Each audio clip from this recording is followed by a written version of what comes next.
He's Michael Lombardi. I'm Stormy Bonantoni. Plenty to get to over the course of the next hour. Coming up in about 15 minutes, VSiN's own Adam Burke will join us, get into some college hoops conference tournament discussion. And in a half an hour, Harry Gagnon, host of the Against All Odds podcast, former Vegas sportsbook supervisor, is going to stop by. He's got plays in college hoops, in the NBA, the Arnold Palmer Invitational, UFC 299. So just get ready for a whirlwind. But we're going to start out back in the NFL, Michael, with what's on Michael's mind. It is lying season, right? Absolutely. This is where we all are. I mean, you cannot go to Twitter and not see, we just got to Twitter, and there's a report out there from one of the aggregates. 5 teams are going to be after Saquon Barkley, the Eagles. Now, we know this about the Eagles. They rarely pay for a running back. And if Barkley's going to get $14 million, it would shock me that Philadelphia, which has historically never wanted to pay for a running back under Jeffrey Lurie's administration, could I see him drafting one? Sure. But pay $14 million a year to a running back seems a little odd, especially a guy that, that would tie up some serious cash. But 5 teams are after Barkley. I've been in the league almost 40 years. 5 teams are never after one player. There's 2 teams. You hope there are. And in the case of Barkley, the Giants have said they have a tolerance for how far they're going to go by not franchising them. So maybe they're in it, maybe they're not. But usually what you need is the home team in it. And then there's another team, and there's another team on the periphery. Because once it gets too expensive, it's like speed dating. You got to drop that girl and go to somebody else. And so Leonard listed the Eagles as well as the Ravens, Raiders, Bears, Patriots, and the Houston Texans. The Texans are an odds-on favorite right now to be the place that Saquon Barkley takes his next snap. Do you feel like that could be the landing spot? I could see the Texans. I mean, look, I think they got to take some of the pressure. They got cap room. They got to take some of the pressure off. They feel like they're close. I think there's no question that he would, we thought Damian Harris would be the best player at running back for them last year, and he averaged under 3 yards a carry. And it was Singletary that really made them, Devin Singletary, that made them a more effective run game. But they need some balance in their attack. They do. They need to be able to run that outside zone as what they want to do with Bobby Slovic and handle that. And so I think he would make sense, but it seems, again, all of a sudden we're hearing that teams are going to pay $14, $15 million for a back. Are we really going to see that? I don't know. Now, he's a good player, don't get me wrong, but it's going to take a philosophy to do it. You're 6th in the league, but there is still a lot of tread on those tires. He's had some injuries. You feel for him having played for the bulk of his career behind the worst, if not like one of the worst offensive lines in football during that time. The Texans, like I said, odds-on favorite to land him. A number of teams you think he could fit for, but actually in contention, like you said, the reality of it is probably just 1 or 2 at that price. Let's talk through a few other lies over the last month or so and revisit the actuality of those circumstances. You referenced, when we were talking to Jordan Schultz moments ago, the Adam Schefter comment in February that Justin Fields will definitely be at least worth a second, perhaps even a first. What's the reality of that situation? What is Justin Fields' actual value on the market right now? Well, like I said to Jordan Schultz, tell me where. They said what we had when we had Albert Breer on yesterday. Albert Breer said that they're looking for a deal similar to what Sam Darnold got, similar to what Alex Smith got, which is not a first-round pick. They've lowered their expectations. And I usually you think if somebody's willing to pay, they'll come to the table. And I don't think anybody's come to the table yet.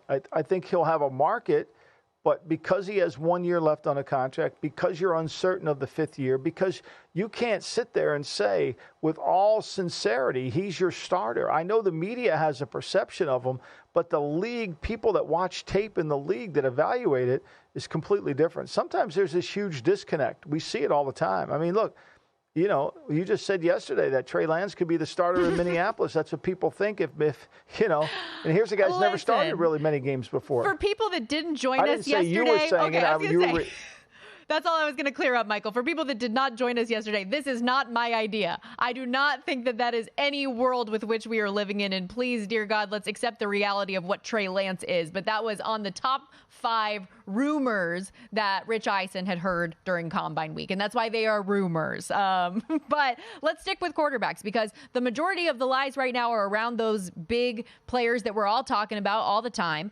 And Phil Perry, Patriots reporter from NBC Sports Boston, wrote in his Combine recap that it was his understanding that there are people in Jaden Daniels' camp who prefer that Daniels does not end up in the Northeast, that there are questions among NFL coaches as to how Daniels, who's from California, played at Arizona State before LSU, would adapt to the playing conditions of a place like New England.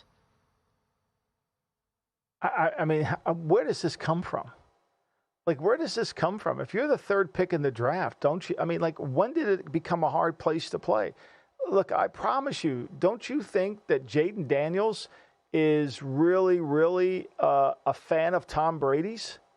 I mean, you got to think he is. Tom Brady grew up in Northern California. He didn't have a problem playing in New England. Yep. I mean, you play wherever you have to play. Aaron Rodgers grew up in California. He played in Green Bay the bulk of his career. These are funny stories. Yeah. I mean, this, to me, this is just clicks. Again, it's just trying to get clicks. Like, why wouldn't he want to play? Now, look, that survey that came out about the Patriots and all the things that they were complaining about, look, I worked there. I could see a lot of those things being true.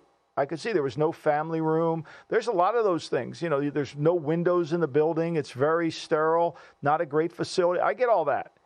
But they've won a lot of games, you know, and so when all of a sudden, this isn't the, I mean, you act like the Patriots haven't won and the Raiders have, and it's completely reverse. Jaden Daniels is the favorite on the odds board right now to be the 3rd overall pick. The Patriots obviously holding that number 3 selection right now, plus 145 the price. Another rumor, so we talked yesterday about the report from Mike Florio of Pro Football Talk about how he had good reason to believe from his sources that Kirk Cousins was looking to move his family to Atlanta. On the Pat McAfee show yesterday, kind of doubled down discussing that thought process and said that he has reason to believe Kirk Cousins has been talking to the guy who currently wears number 8 in Atlanta, Kyle Pitts. Florio did say, I do want to make sure that I give him the out here, that he said he hadn't confirmed this yet, but it was one of those things that makes sense. Well, Kyle Pitts responded with a bunch of cry face emojis and said, this is actually funny. You guys come up with anything. I love it. I love that Kyle Pitts did that. I love that. He just moved up a notch in my book. Like, seriously, like, you know, first of all, could I see when free agency starts that Pitts could be texting Cousins? Yeah, I could. But, you know, like this exchange of numbers, that means there's a deal done. I just don't see that. I think, to me, we're just making, it's click related. We're trying to get more clicks. And they're trying to, and the agents are really good. Priority Sports, which represents Cousins, is a very good agency. Mark Bartelstein has a ton of basketball players. Mike McCarthy does football with Rick Smith. They're really good. They've made Cousins a ton of money. They've made him a ton of money. And they're very good at manipulating the marketplace, right? That's their job, is to spread stuff out there. That's their job, is to create a second market. Atlanta, they're in it. And you as an executive have to say, wait a minute, hold on. And sometimes they put stuff out, like when Schefter put out he's going to get a first-round pick for Fields. I'm sure he believed it at the time, but now that he's checked on it, he's backed off of it. Yep.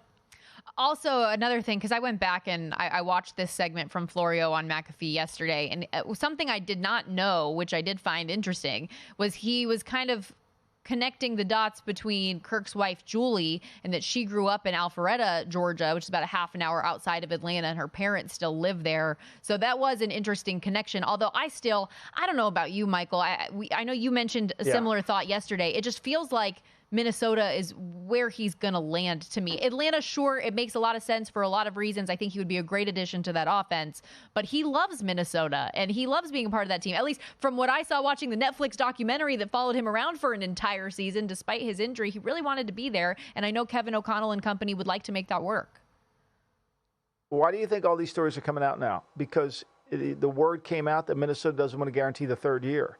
So all these stories are being generated to help to create Minnesota to have the anxiousness to to guarantee the third year. Look, if it's close between Minnesota and Atlanta, he's going to stay in Minnesota. He knows the coach. He's comfortable. Players typically don't like change. Most human beings don't like change. Now, if the money's great, you've got to change. Sometimes you're forced to change. The team doesn't want you back. You got to go.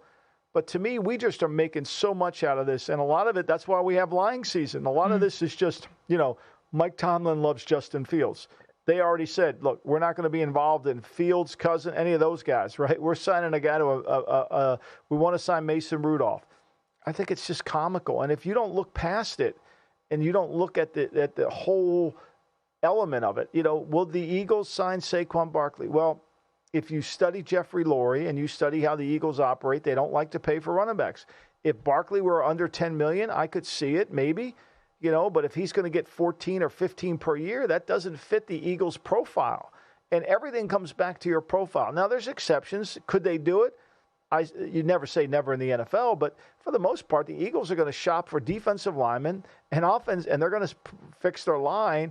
And I'm sure they'll wait till the market declares on running backs and get a good deal on one. And that is the smart financial thing to do from that standpoint. To go back to Cousins, the Falcons, with all of this news and discussion around him going to Atlanta, minus 225, the favorite now to land Cousins. The Vikings available at a plus 150 price. So plus money if you think he ultimately returns to Minnesota. We are going to hit the break here. When we come back, VSiN's own Adam Burke is going to join us, get into a little college hoops because conference tournaments in some cases have already begun, but a couple valuable options to dive into when we come back on the Lombardi Line.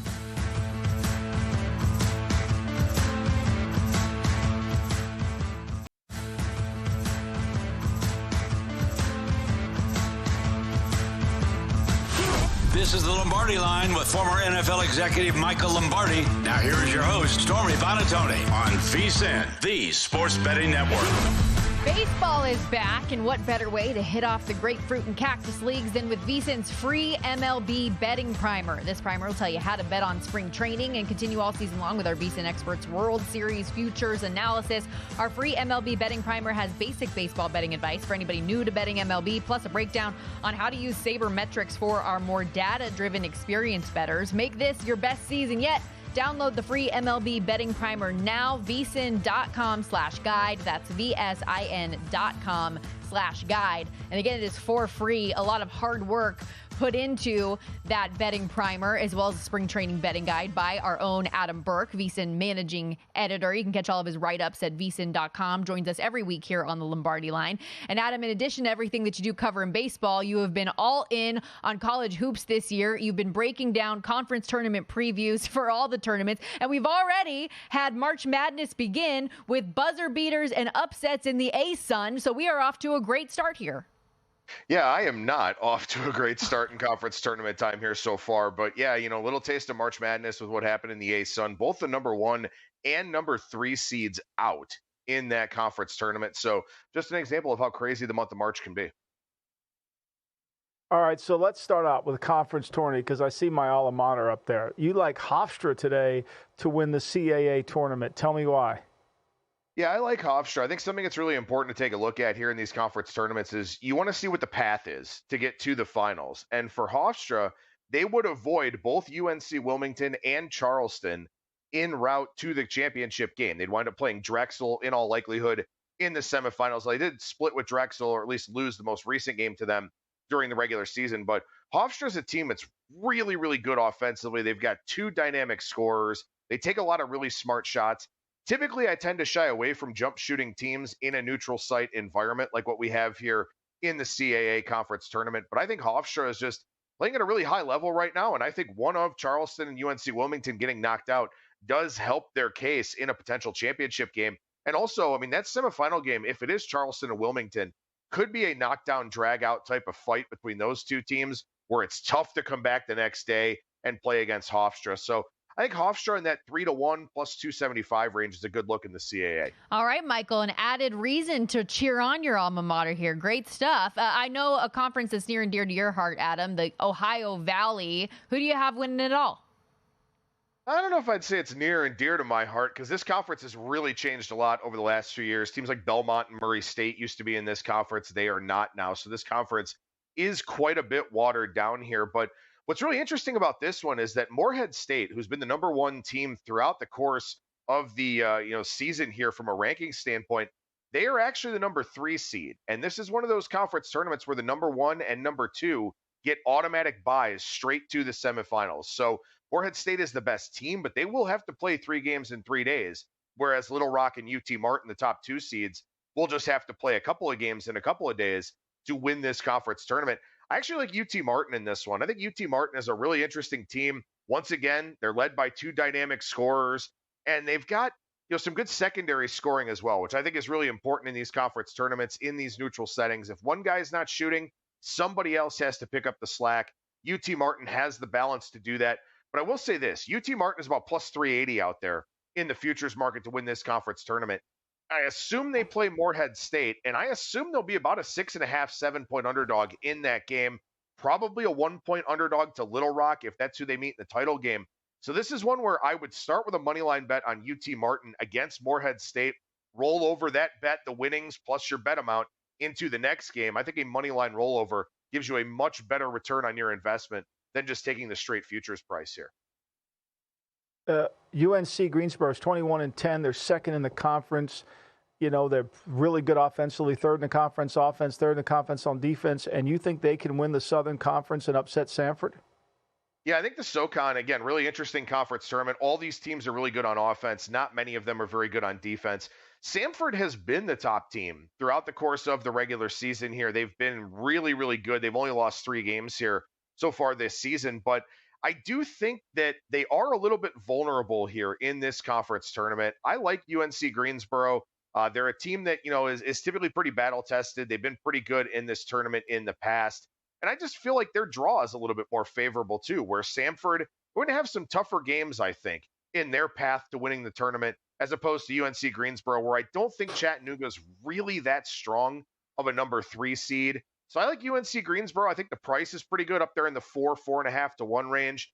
I don't think the gap between Samford and UNC Greensboro is as big as the market is suggesting with the odds for the SoCon tournament. The SoCon was one of those leagues that I cut my teeth in early in my career, working those tournaments for the men's and women's events. 16 games, 5 days, super fun. Big fan of everything that they do out there in the Southern Conference. Here with Adam Burke, VSiN managing editor, talking a little college hoops. Tonight, we have 36 games on the slate, and I was shocked to see you have a Big 12 matchup here that interested you for one of your best bets. What you got? Yeah, a lot of times I look at the small conferences. I think there's a lot more value in those. I think there's some mispricings. I think the stats kind of tell a little bit more of a story in those conferences. But in looking at the slate for tonight, I do like a Big 12 game, as you mentioned. I do like TCU laying a road number here against West Virginia. This one's grown a little bit. It was 4.5 when I started the write-up. It was 5.5 when I closed the write-up. I still think that that's okay. TCU is a team that forces a lot of turnovers. They forced 19 in the first meeting against the Mountaineers. They're a much better offensive team. They get to the rim at a much higher rate. And also for TCU, they've struggled a little bit here of late. They just lost a couple of games to top 20 caliber teams in Baylor and BYU. This is a big-time step down in class to face West Virginia. I do think Jamie Dixon's team has the arrow pointing north here in this type of game. I get it.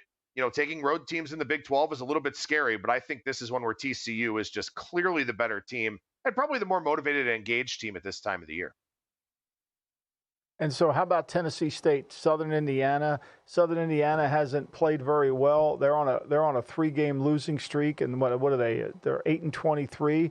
KenPom has them favored by 4 in this game. Has them as getting 4 points in this game. You like the 3.5 here?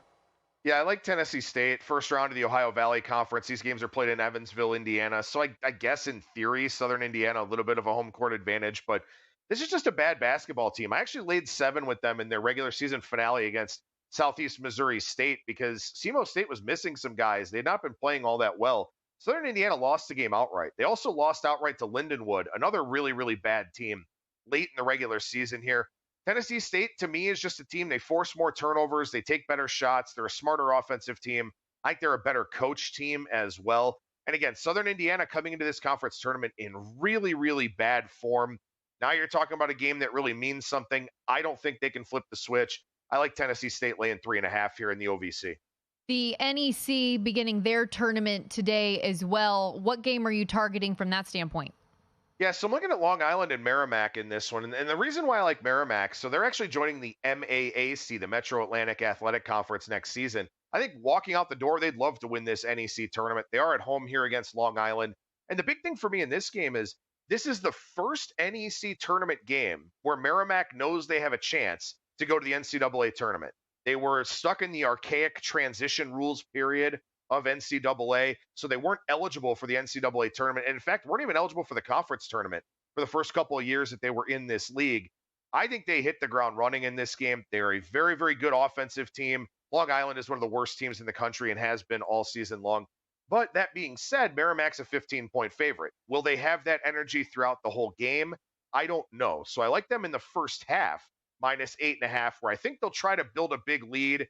I don't know if they'll be able to sustain it and cover the full game number, but I think they'll come out guns blazing in this game. So I like the Merrimack Warriors laying 8.5 in the first half today. Adam, we had Chris Felico on the Bear yesterday, and he was kind of putting some pizza money on Gonzaga to get to the Final Four. Would you do that?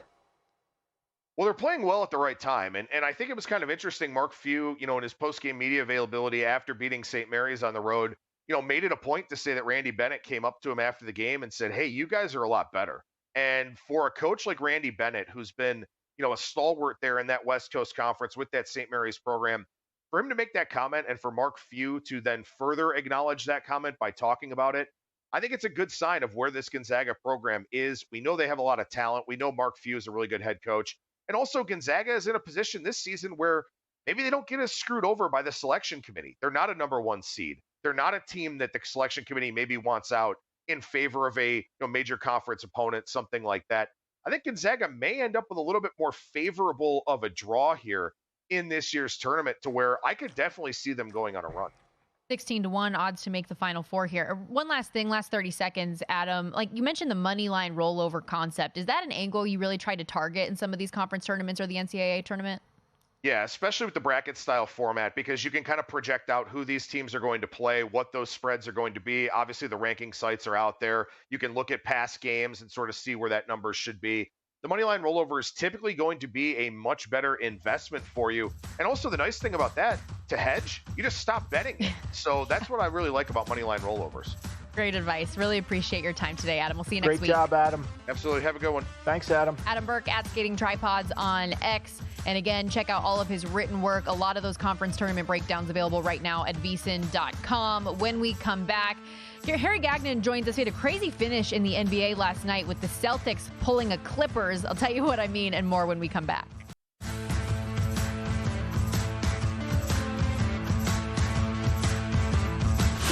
This is the Lombardi Line with former NFL executive Michael Lombardi. Now here is your host, Stormy Bonatoni, on VSiN, the Sports Betting Network.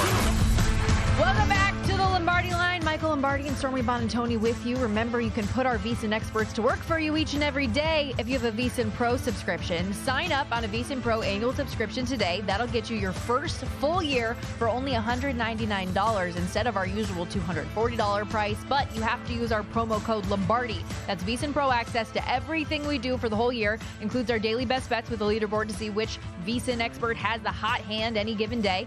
Betting splits to show you where the money and bets are moving for each game. Betting systems, premium analysis, 24/7 video access. Plus, we've got an upcoming March Madness betting guide with best bets for every game and round of the tournament. Selection Sunday right around the corner. But again, you need to use that promo code Lombardi to make it happen. $199 VSiN.com/subscribe is how you can do it. Now joining us live on the program, great friend of the show in his usual spot, Harry Gagnon, host of the Against All Odds podcast. Joining us now, former Vegas sportsbook supervisor. And let's start in the NBA here, Harry, because you have a plethora of bets, of sports to cover. And in the association last night, a very interesting finish with the Boston Celtics, who I joked before the break pulled the Clippers because they gave up a 22-point lead in the fourth quarter to the Cavs. That ended what was a league best 11-game win streak for them. What did you take away from that Celtics finish? Was it more of a collapse by them or a great comeback from Cleveland?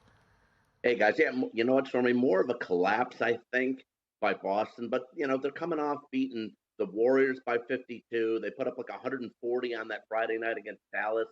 It's just that, I guess that's typical NBA stuff, right? Just, Boston maybe looking ahead a little bit. And listen, Cleveland's no slouch. I mean, that was a heck of a comeback. Bickerstaff is one heck of a coach. He's raised the level of play for this Cavaliers team over the past couple of years, being head coach there, and increased their win percentage and their number of wins year after year. He's been there like 4 years now. Every year he's raised their game. Cleveland's a force in the East, so great job by them. But I think it was more of a collapse in Boston, just looking ahead maybe. Stuff like that happens every once in a while. I mean, I know at one point I saw that in the fourth, the Cavaliers were plus 4,000 on the money line at one point. So that was pretty wild. But I think just more of a collapse for Boston, but no big deal. Nice win for Cleveland, winning against the Celtics, but at home. But they're kind of supposed to in a spot like that. They needed a game like that, and they're going to be a force in the playoffs. So it's going to be a lot of fun to see as the playoffs come up close as we head into like the last fifth of the season. Harry, do you think are you betting them on a future number? The Cavs? Yeah. No, I'm talking about the Celtics. They seem like they're the best Celtics, team in the league. I mean, they're dominating, they're playing well. There's something else. I mean, you look at their games, how they've just exploded. They're first in almost everything statistically, especially in the Eastern Conference.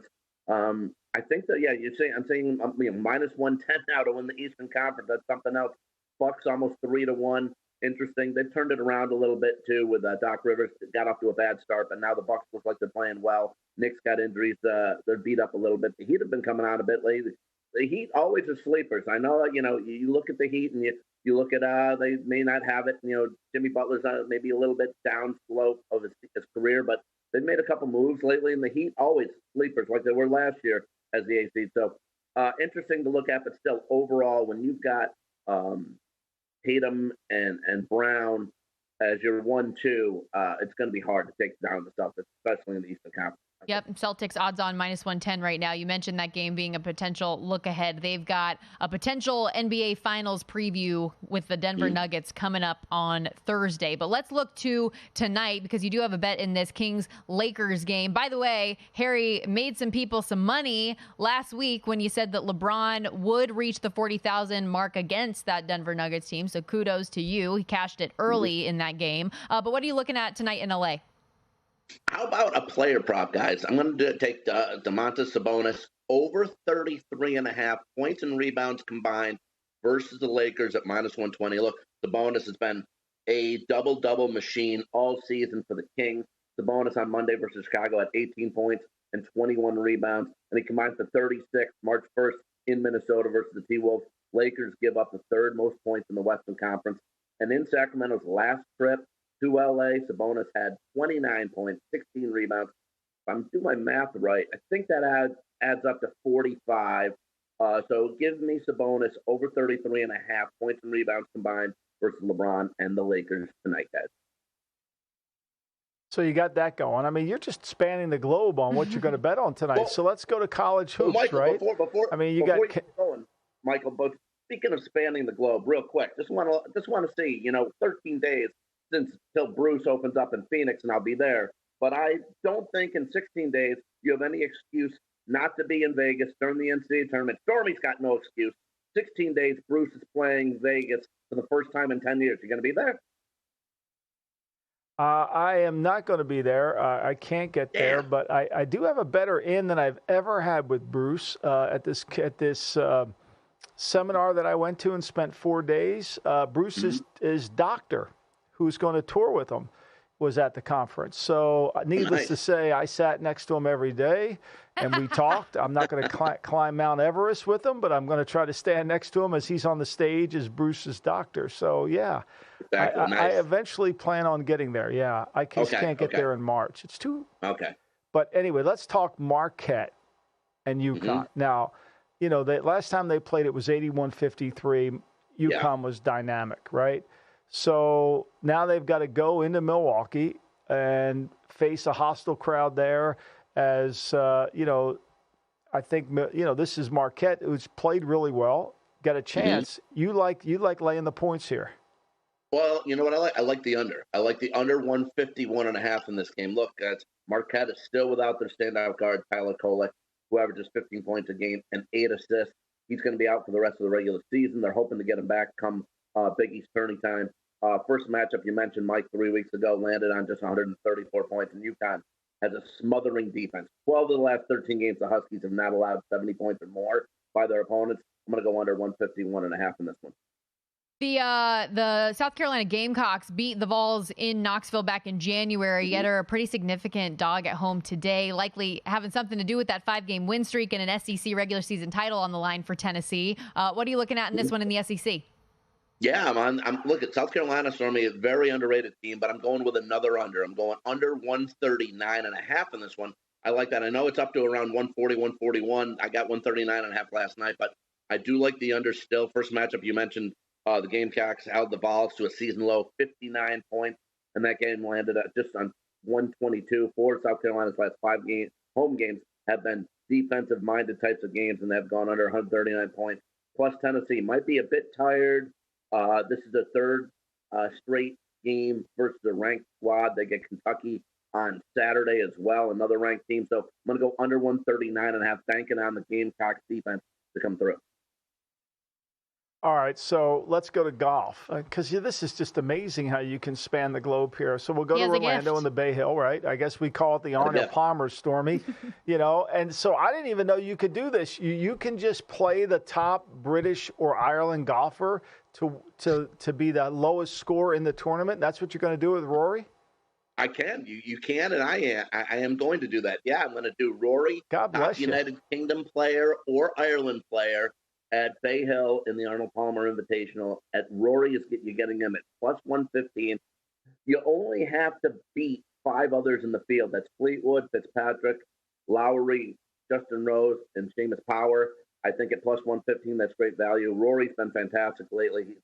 And we also know that this, tournament has a sentimental feeling for Rory, being coming here all the time and playing here.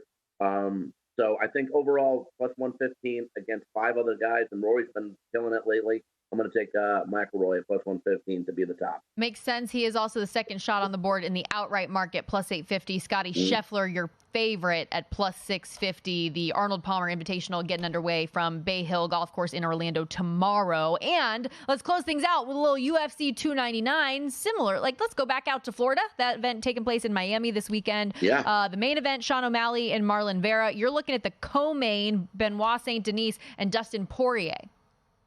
That's right. I'm going to take Saint Denis. I'm going to take him to beat Dustin the Diamond Poirier in either the first, second, or third round. How about that? You get plus 100. You get even money on this one.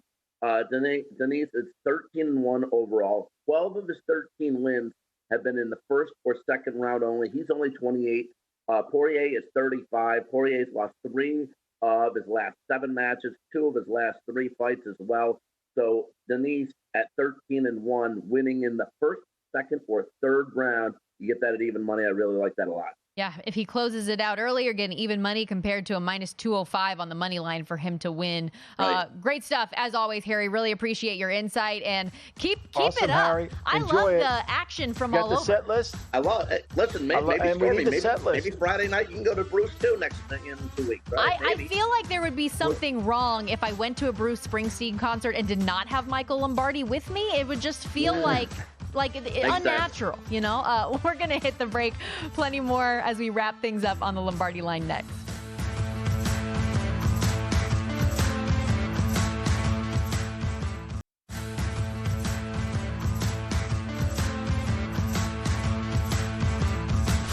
This is the Lombardi Line with former NFL executive Michael Lombardi. Now here is your host, Stormy Bonatoni, on VSiN, the Sports Betting Network.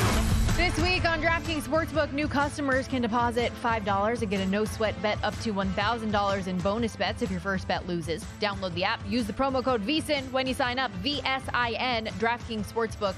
The crown is yours. I wanted to follow up with you on something quickly, Michael, because you joked when we were on with Harry about spending a little time with Bruce Springsteen's doctor and working your way in, and subtly said, we're not going to be climbing Mount Everest anytime soon together. Is that something he does, really? Stormy, it was an incredible conference, and there were people from all different fields, a lot of medical people, a lot of people that were giving back to the community. One guy was one of the 4 people that have climbed the eastern slope of Mount Everest, and he does cataract surgery in Nepal for the people that can't see. The video of after he does these surgeries, when they open up their eyes to see, is just remarkable. Yeah, they climb Everest and they climb all sorts of mountains, and they have gone to give their medical advice to these third world countries and have been really about giving back to the community. And so it was overwhelming, to be honest with you, to listen to some of these people tell their stories about what they've done and how they've climbed Everest, and the last slope, what they call the steep hill, where they have to go up 55 feet, which is really difficult. And you get up there, and then you're at 28,000 feet above sea level.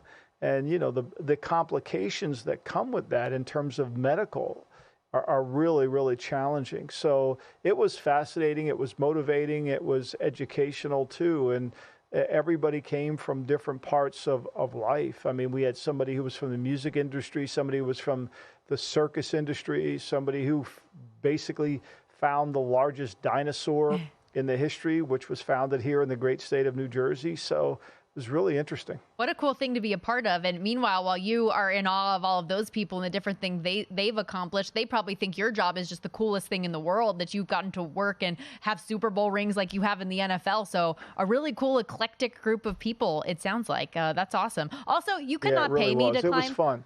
You could not pay me to climb Mount Everest or even try? No. Stormy, we had this guy, we had a Blue Angel there, right? So he was the last speaker of the 4-day event. And so he puts up his video of flying in the jet. He was on the staff at on Top Gun with Tom Cruise, and Cruise did all the flying from the back, getting it up to 4G, whatever that means. I have no idea. But I'm watching the video and I'm like, there's no chance I'm getting up there with the plane going up and down, And then they had this one guy who jumped off a bridge that I don't think I would cross the bridge in a car, and he's jumping off of it. No. Okay. Nope. Now he had, it was one of those bungee jumps, right? But still, regardless, I said it to him. I spoke after he did, and when I got up to speak, I said, let's be clear. I wouldn't cross that bridge in a car, let alone jump off of it. It's just the level of thrill that some people have within their genes is remarkable. I get 2 bumps on a flight across the country and I'm worried. Yeah, I was about to say, I don't have it. The bungee jumping, the skydiving, the thrill seeking in general, that is not me. The most thrill seeking you're going to see from me is just when I am reporting on a sideline and have to dodge something coming at me if I'm standing in front of the line of scrimmage. So that's kind of the way that that's the most you're going to get from me. But Michael, we have some work to do here, these final couple minutes here of the Lombardi Line. We got to make sure we give out our pro tip of the show. We do these every single day. You can search it on the website by sport or by show if you're looking for tips from specific people. But we had Adam Burke on the program a little bit ago talking about the conference tournaments and the NCAA tournaments and a way you can approach some of these things from a value standpoint. And he mentioned the money line rollover strategy that might be a better option than just betting a team straight out to win the conference tournament or to win the NCAA tournament, because you can gather value along once you know the path in the tournament. And then instead of having to hedge like you would off of one of those futures bets, you can just stop betting, So it requires a little bit more homework and work on the bettor's end. But if you're studying these games to make your bets anyways, you're doing it to begin with. So find a way to get a little bit more bang for your buck. Yeah, I mean, look, I think that's the great thing about our network and about understanding how you can go different ways to maximize your bet, which is critical, right? I mean, you don't want to just take it the easy path. And what Adam was able to show and give, I think, is outstanding, because that might be the way to go. You might be better off to play Kentucky on every single game in the tournament as opposed to play their tournament. Yep. Again, VSiN.com is where you can find pro tips from each and every show. Let's close things out with a little gridiron Goldilocks as we continue throughout the week to cruise through the division odds that have been posted by DraftKings Sportsbook this week. Today, we looked at the AFC South earlier. Now time for the NFC South. Tampa Bay has taken home 3 consecutive division titles following Drew Brees' retirement. This year, Bucs a little bit of a surprise to win the division following Tom Brady's departure. Baker Mayfield did a great job. So let's see if these odds are too short, too long, or just right. Starting with, let's start with the Buccaneers while we're talking Baker. Plus 225. They are the second shot in the division. Too short, too long, just right. I think this should be a cluster once again here in this division, right? How are the Falcons plus 130? I mean, I know you hit me with Carolina, but I'm staggered. Now, what they're saying with this number is they fully expect them to get a quarterback. Are we reading between the lines here? Or if they get Kirk Cousins, would that make them 130? Well, we don't even know if Cousins is going to be healthy coming back from the Achilles. That's a jump. And who's playing quarterback for him? That's a jump. Baker Mayfield had won the division in Tampa, but remember, the Saints went in the Tampa in week 16, 17, second to last weekend, and soundly beat the Bucs. Soundly beat them. I mean, they won that game, and then the Bucs went up and won the last game of the year to win the division. So, I don't see how you can separate it. Do I think that the Saints will be better with Clint Kubiak calling plays as opposed to Pete Carmichael? We'll see. New offense for your man, Derek Carr. Baker Mayfield got better last year, but now Canales is gone. How does that change, right? And then there's a whole new offense in Atlanta. And Atlanta, for all the conversations about Atlanta being this offensive juggernaut, they're slow as hell on offense. They have no speed. They're slow.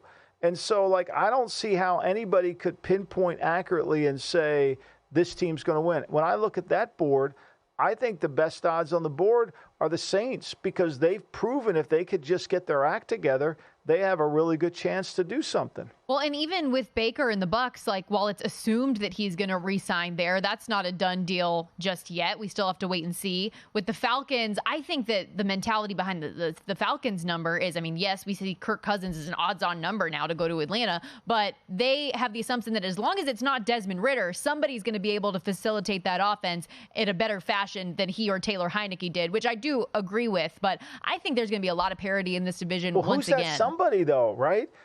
Who's that somebody? I don't know who that could be. I'm with you. I agree that if they would have gotten any kind of quarterbacking play, they would be better. But who's that somebody?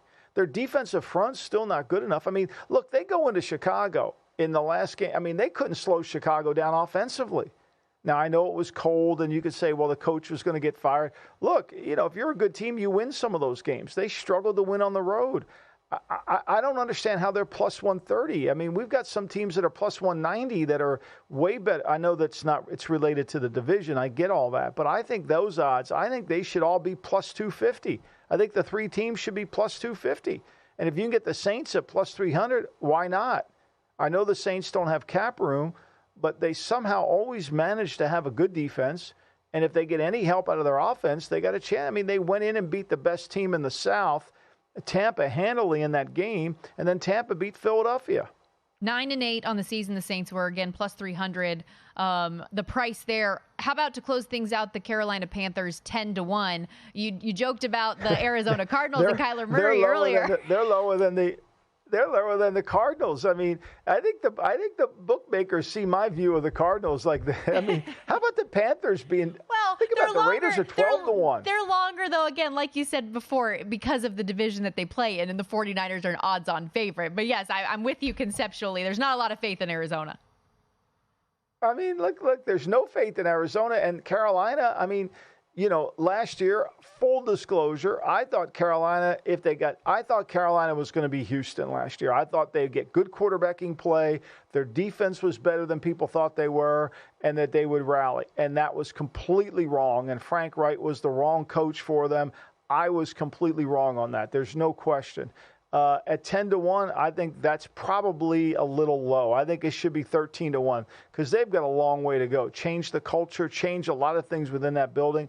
And we're still not sure on Bryce Young. Can he make the plays he needs to make? They don't have any draft picks. They have to spend a lot of money. A young quarterback with a lot of question marks, third head coach in 3 years, and an owner that likes to put his hand in football business. So a lot to overcome out there in Carolina. That's a wrap for today's edition of the Lombardi Line. Thank you, Michael. Thanks, everybody, for hanging out with us. And we'll be back here tomorrow, same time, same place. But keep it locked on VSiN all day long. More great betting content on the way with Sharp Money next.